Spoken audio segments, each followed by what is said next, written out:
Les attentats hebdomadaires ne servaient que de prétexte au rassemblement religieux. Personne ne se sentait responsable, personne ne se sentait à l'abri. L'homme n'est serein que quand il prie. En grosses lettres sur des affiches stratégiquement apposées dans tous les carrefours de la ville, des vidéos relayaient les messages de cette nouvelle caste, les spirit marketers.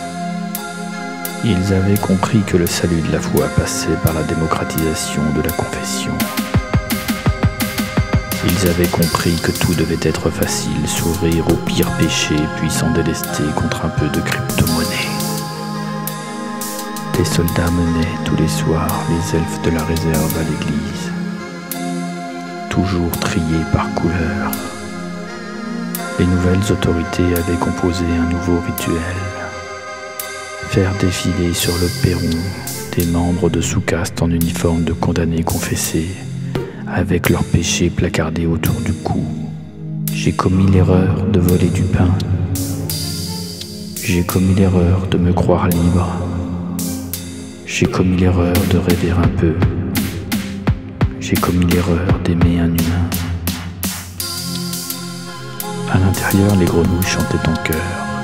L'orgue lâchait des bulles de sainteté imposées.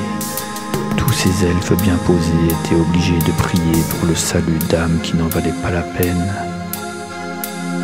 À genoux, jusqu'à ce qu'ils enseignent.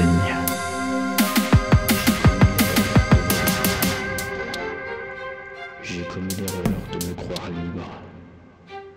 J'ai commis l'erreur de rêver un peu. J'ai commis l'erreur d'aimer un humain.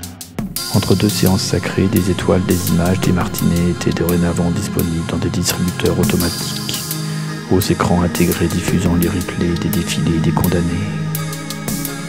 L'elfe rebelle profitait souvent de ces instances pour entrer en transe, en présage d'une future sentence. Les micelles sentaient l'essence.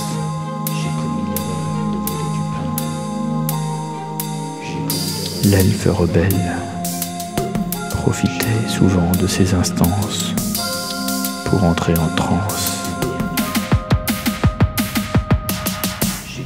en présage d'une future sentence. Les micelles sentaient l'essence.